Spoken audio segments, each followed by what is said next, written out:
दोस्तों, भारत एक ऐसे इलाके में बसा है जहां आज हमारे दोनों तरफ काफी शक्तिशाली दुश्मन मौजूद है और इन दोनों के ही पास परमाणु हथियार है। लेकिन पाकिस्तान पिछले कई दशकों से हमारे सामने एक ऐसी चुनौती रखता है जो चीन नहीं रख सकता, और वह है टैंक समेत दूसरे शक्तिशाली इन्फेंट्री व्हीकल से युद्ध होने की, क्योंकि दोनों देशों के बीच मौजूद बॉर्डर अधिकतर समतल इलाके हैं। इसीलिए यहाँ पर इस तरह के भारी भरकम व्हीकल का इस्तेमाल आसान बन जाता है, जबकि चीन से सटी सीमा पहाड़ी होने की वजह से वहां पर हल्के वाहन ज्यादा इस्तेमाल होते हैं। ऐसे में भारत ये बात हमेशा से जानता था कि हमारे पास जो भी टैंक या इन्फेंट्री व्हीकल मौजूद है उन्हें इंडिजनाइज करना होगा। खास करके इनमें लगे इंजन को लेकर हमें आत्मनिर्भरता हासिल करनी होगी, तभी जाकर हम युद्ध की स्थिति में खुलकर अपने हथियार इस्तेमाल कर सकेंगे और जो हथियार डैमेज हो गए हैं उन्हें रिपेयर कर पाएंगे। बता दें कि अब इसमें भारत को सबसे बड़ी सफलता हाथ लग चुकी है।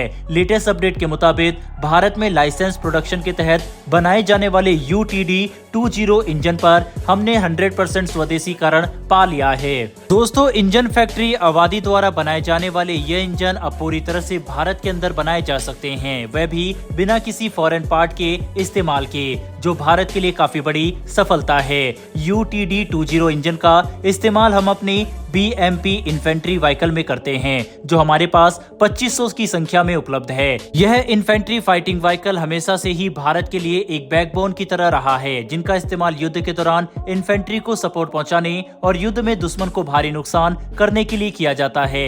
BMP इन्फेंट्री फाइटिंग व्हीकल जैसे हथियार जब टैंक के साथ मिलकर इस्तेमाल किए जाते हैं, तब न सिर्फ दुश्मन के ऊपर भारी हमला होता है, बल्कि इलाके को कब्जा करके रखने के लिए हम इन्फेंट्री एक सुरक्षित माहौल में तैनात कर सकते हैं, जिसके दौरान BMP हमारे सैनिकों को सुरक्षा और हमला करने के लिए ज्यादा फायर पावर उपलब्ध कराता है। इनमें लगने वाले UTD-20 इंजन 300 हॉर्स पावर की क्षमता रखता है। ऐसे में हमारे लिए जरूरी था कि इस इंजन को लेकर हम आत्मनिर्भरता हासिल करें। युद्ध के दौरान अगर इंजन किसी भी तरह से खराब हो जाता है तो इन्हें रिप्लेस और रिपेयर करने की क्षमता हमारे पास होनी चाहिए, और ऐसा हम सिर्फ तभी कर सकते हैं जब हमारे पास इंजन के सभी स्पेयर पार्ट स्वदेशी रूप से मौजूद हो। और अब क्योंकि UTD-20 इंजन को बनाने के लिए इंजन फैक्ट्री अवधि ने 100% स्वदेशीकरण कर लिया है, तब हमें रूस पर निर्भर रहने की जरा भी जरूरत नहीं है। वहीं अब हम हमारे पास मौजूद इस तरह के देसी इंजन पर पूरी तरह से निर्भर कर सकते हैं, जो बहुत ही अच्छी खबर है। बता दें कि भारत पिछले कुछ समय से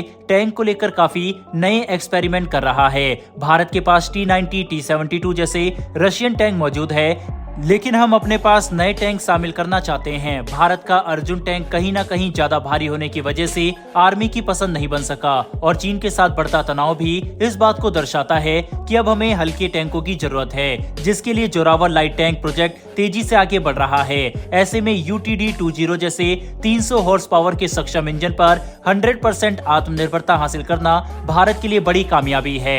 इसी बीच इंजन को लेकर भारत ने एक और बड़ी सफलता अंतरिक्ष के क्षेत्र में हासिल की है।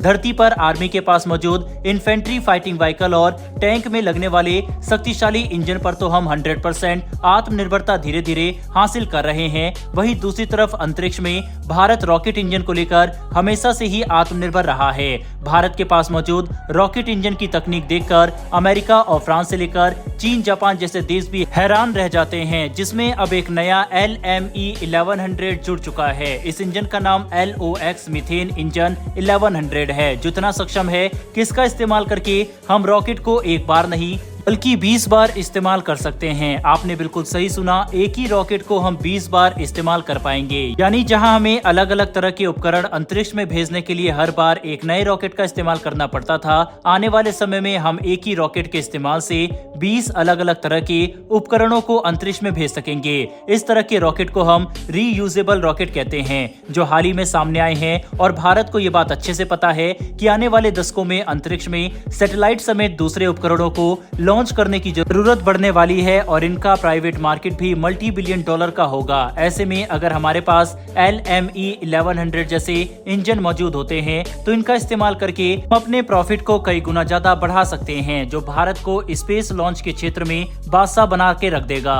LME-1100 इंजन के बारे में एक और बड़ी बात तो यह है कि ये काफी शक्तिशाली इंजन होने वाला है। अगर डाटा की माने तो वैक्यूम में इस इंजन से 1156 किलो न्यूटन की ऊर्जा आसानी से मिल सकती है, जो काफी बड़ा आंकड़ा है। वहीं हमें इससे पता चलता है कि ये नया रियूजेबल रॉकेट इंजन कितना शक्तिशाली होगा, जो भविष्य में भारत को एक अंतरिक्ष महाशक्ति के तौर पर स्थापित करने की क्षमता रखता है। बहरहाल दोस्तों, इस वीडियो में इतना ही। इंजन के क्षेत्र में भारत को मिली सफलता के लिए कमेंट बॉक्स में एक जय हिंद जरूर लिखिएगा। साथ ही हमारी आने वाली डेली ऐसी वीडियो के लिए चैनल को सब्सक्राइब कर बेल नोटिफिकेशन अवश्य दबा लें। फिर मिलेंगे ऐसी एक नई वीडियो के साथ। धन्यवाद। जय हिंद।